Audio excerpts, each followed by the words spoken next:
이런 상황에 처해 본 적이 있나요? 어느 날 잠에서 깨어나 내일부터 더 건강하게 살아야겠다고 결심합니다.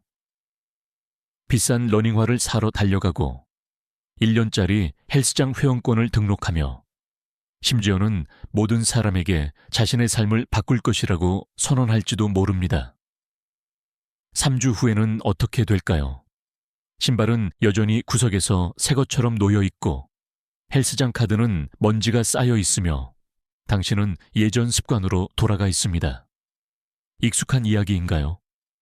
이런 일은 당신이 게으르거나 의지가 약해서 생기는 것이 아닙니다.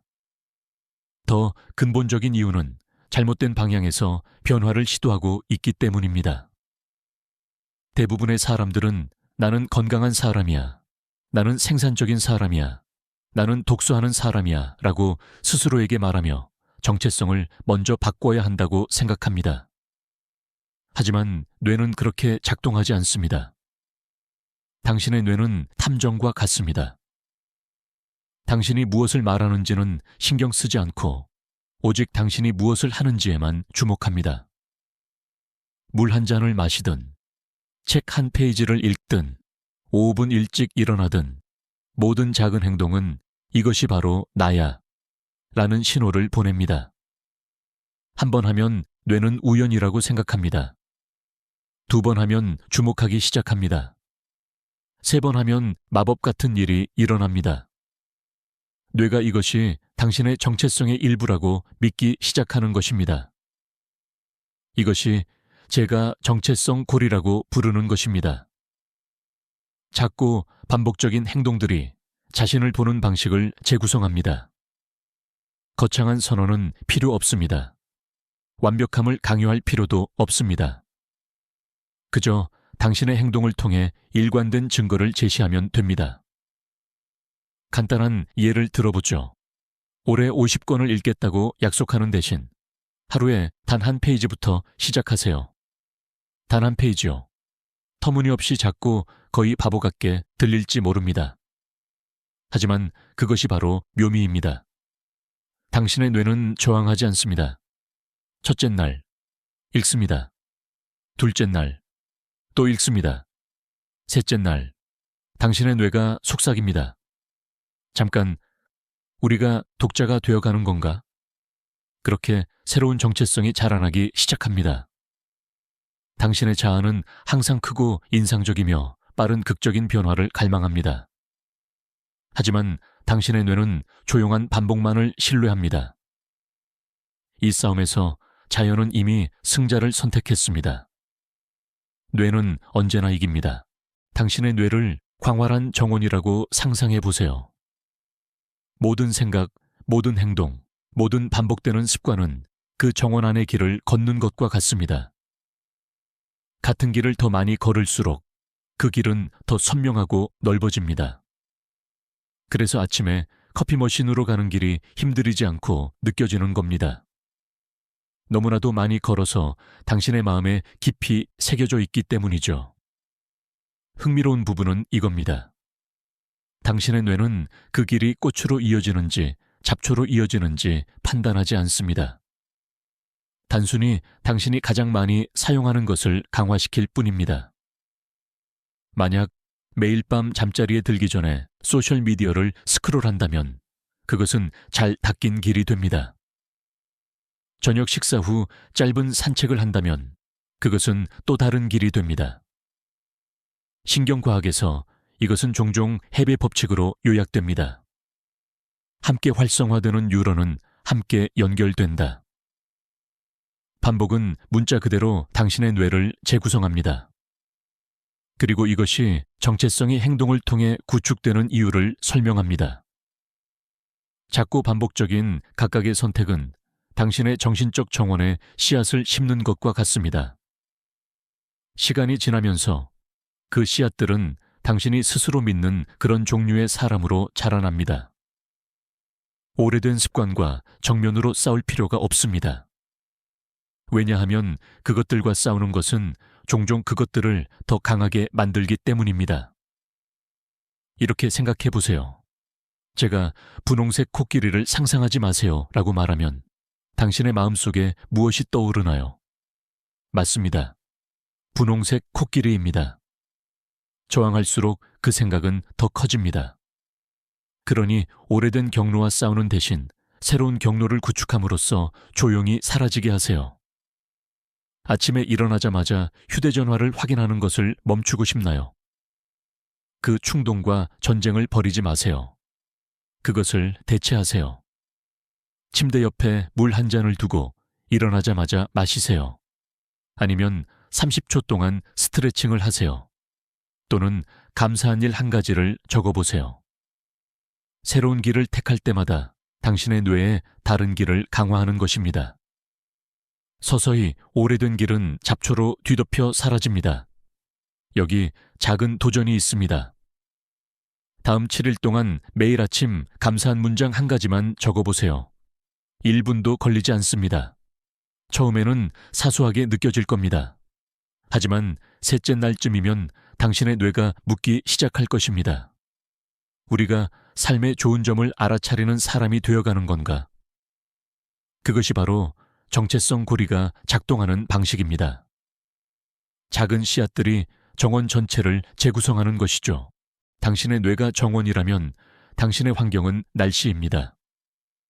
그것은 어떤 씨앗이 번성하고 어떤 씨앗이 시들지 끊임없이 형성합니다.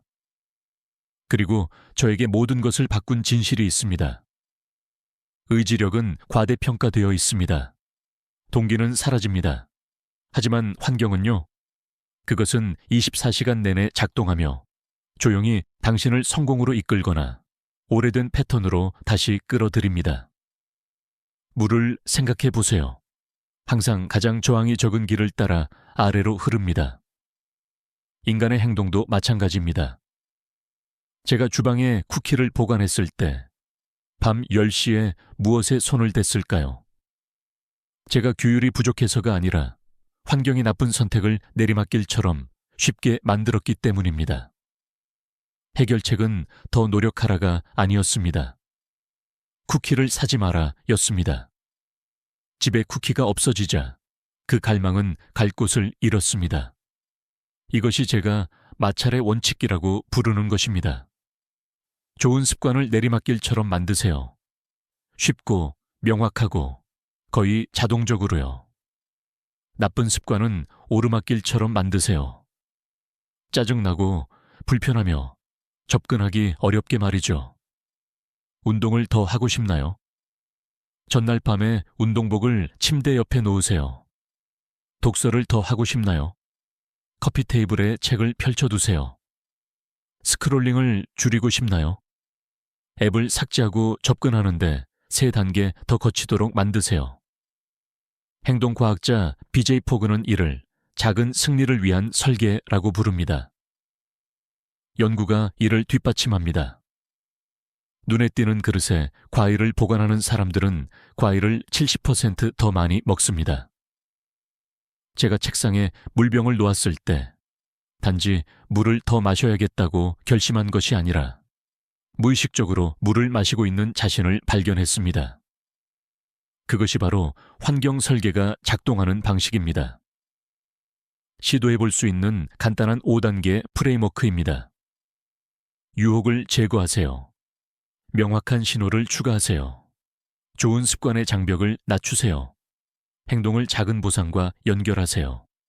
거대한 목표가 아닌 작은 승리들을 추적하세요. 당신의 환경은 보이지 않는 힘의 장벽과 같아서 항상 당신의 선택을 끌어당깁니다. 의도적으로 환경을 조성하면 매일 자신과 싸울 필요가 없어집니다. 방 자체가 속삭입니다. 이것이 당신이 되어가는 모습이야. 모든 사람이 시간 관리에 대해 이야기하지만 불편한 진실은 이겁니다. 당신은 실제로 시간을 관리할 수 없습니다. 당신이 무엇을 하든 시간은 앞으로 나아갑니다.